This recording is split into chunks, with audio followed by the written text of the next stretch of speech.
So guys, today I'll be showing you how to install CDH, that is the Cloudera distributed version of Hadoop, on a multi-node cluster.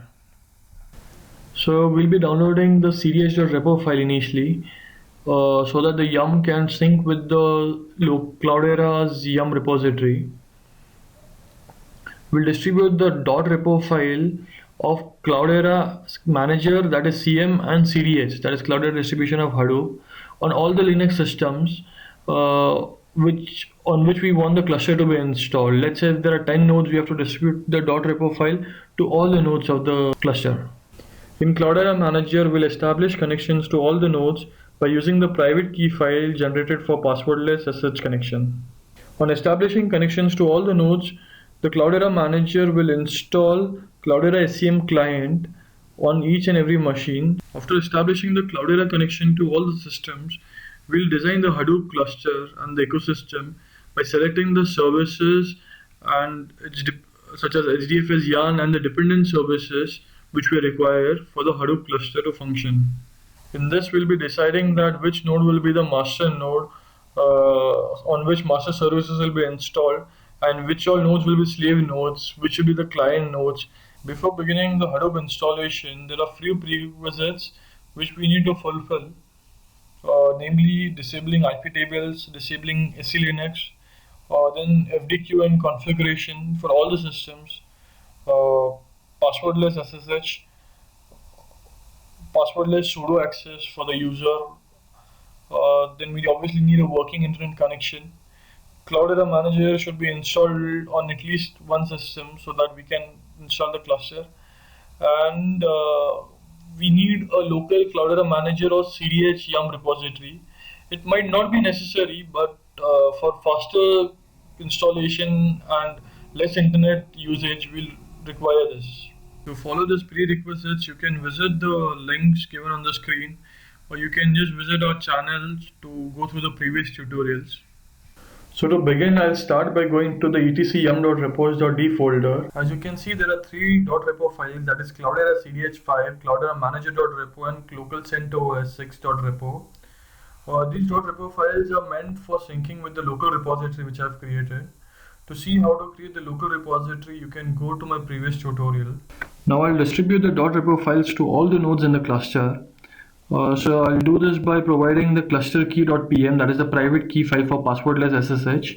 I'll use the CentOS user which has sudo access, and I'll mention the CDH slave.$i.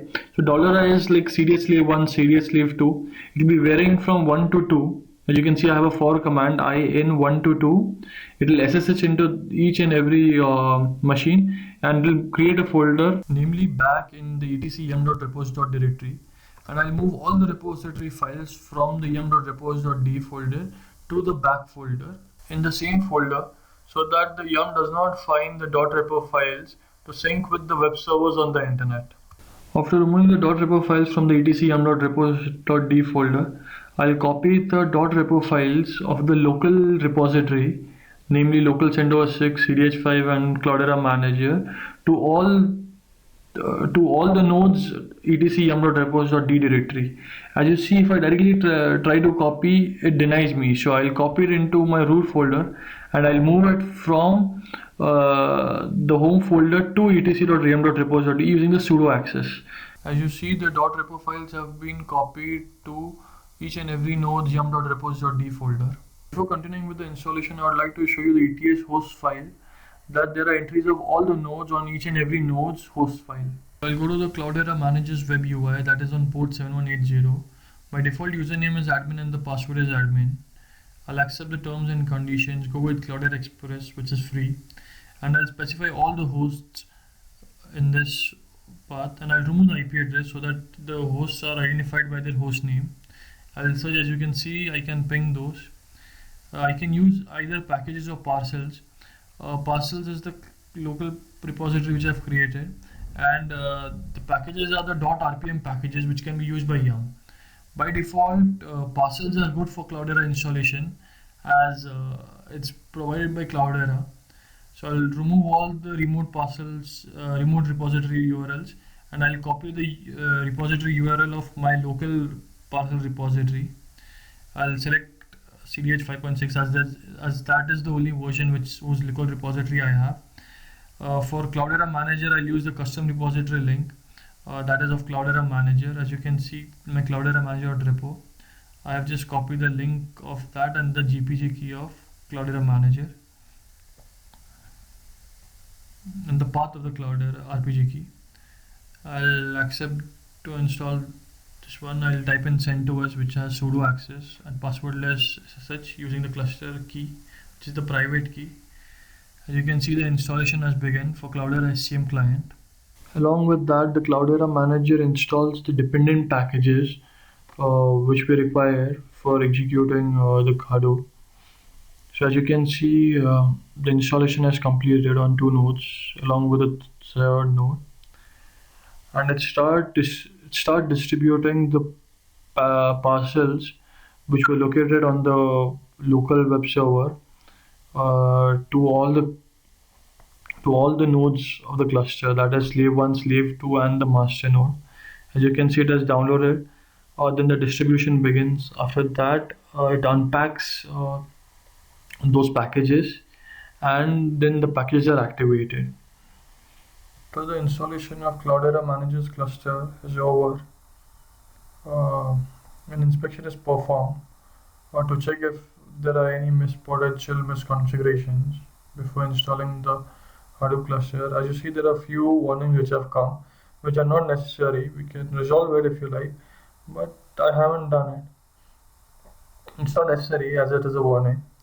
I can select the services here, or like core Hadoop, or I can just design what sort of services I need. So I'll check in by HDFS yarn, which are the basic ones. I'll take U, and I'll take some basic services such as Zookeeper and all. Here, what I'll do is that I'll keep name node on master node, secondary name node on slave 1, and I'll make all the master services on my master node, as you can see. And I'll put the slave services on all the data nodes, and I'll just go to the next step.